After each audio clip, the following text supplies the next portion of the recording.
Bob, the Hudson River, I guess the Mohawk River as well, as it begins its journey, or are they important in your area as well?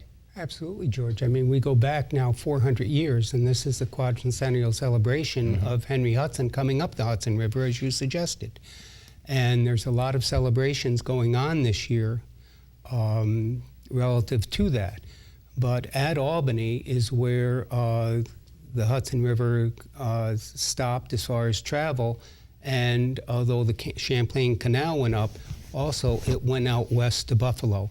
But it's that highway, water highway, from New York City to Albany, from Albany to Buffalo to the Great Lakes, that in fact made New York State the great state it is, because that brought New York City as the central point that had goods flowing across the country into New York City's harbor and out across the world. So historically, it's very important, but it's a source of identification even today for our entire state, and a unifying element, which we know the diversity in our legislature, and so we know that reflects the diversity in our state. And I think the river is in fact an identification for us and a unifying force for us that brings us all together. And I'll mention a project, George, which I'm very close to, and that's the restoration of a boat called the Day Pepinpah. And that is a boat that up until 12 years ago was in the Erie Canal. It's a barge, a motorized barge that's literally 100 yards long. The State Museum salvaged that barge with the help of a lot of people. It was going to be scrapped 3 years ago, and they've turned it into a floating museum. And this August and September, it will be going up and down the Hudson River, and then later on the Erie Canal, helping to celebrate the quadricentennial, stopping at all of the villages and towns along the way, and adding to the celebrations that they have. So it'll be a great unifying thing for us in the state. It sounds like a fabulous learning opportunity for all of us, not just the school kids. Let me take you out of your districts, me too, and put us into our role of legislators who deal with the statewide focus of things.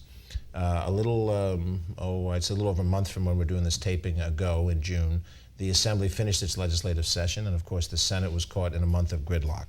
How do you assess the session from the standpoint first of the priorities that you each brought into it, how you feel the Assembly overall performed, and how are we dealing with the situation in the Senate, which has now restarted the engine, but obviously in a climate that's very different now than it was, a month and a half ago? It's a tough one, George, because for me, the Senate has been an embarrassment.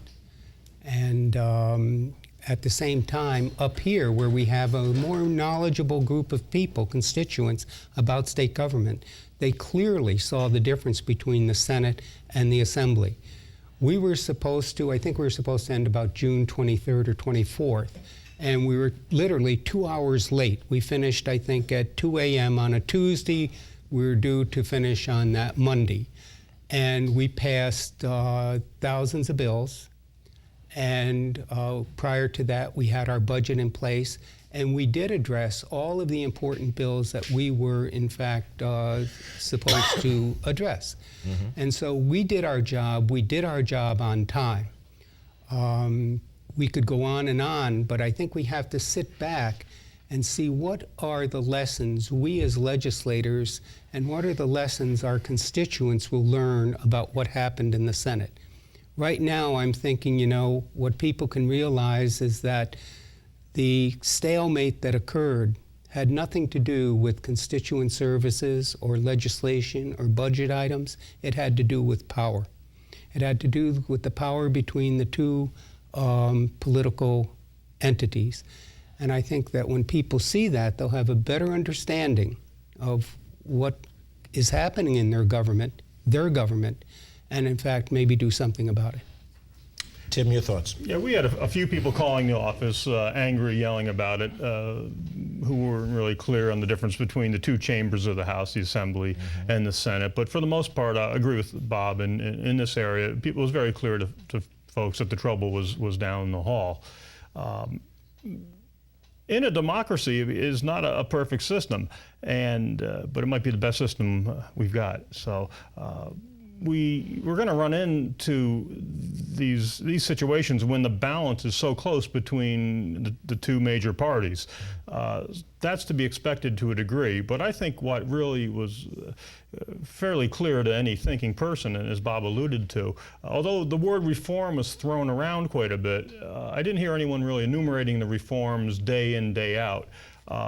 It was almost as though some of the players would have needed to pull out some talking points if they needed to discuss reforms, because clearly it was a power play, and I was concerned, and the concern continues, because there's some members sitting in the Senate now who have some legal troubles. This balance, I mean, it's such a narrow margin that we may find ourselves in this situation again as we move ahead in next year's session, depending on what the makeup of the Senate is. I'm hopeful, though, that there are some positive reforms that can come out that open up the democracy. Anytime we add more democracy to the system, it's a better system. I'm proud to be a member of the Assembly through all this rigmarole we've seen in the Senate. I'm hoping when the smoke clears that we will see an opportunity for some increased democracy in the process, and then we can proceed from there. Let me for a moment, George, just Sure, defend. we just have a few seconds, but go ahead, Bob. Okay. No, it would take me longer than that. So Okay. let's wrap up with another We'll question. make some plans for a third show in the future, somewhere down the line. We've been talking with Bob Reilly and Tim Gordon, Assembly members from the Capital District area, and I thank them for their time and effort to share their thoughts, not only in their home area, but back home with my constituents in Westchester County. There are many issues that we will yet discuss. We'll be facing some budget issues before the summer is over, or at least the fall is over, and that will take up some headline time, so we'll have you back when that's opportune. Thank you very much for watching. We appreciate you tuning in, and we hope you tune in for the next edition of Assembly Update. I'm George Latimer.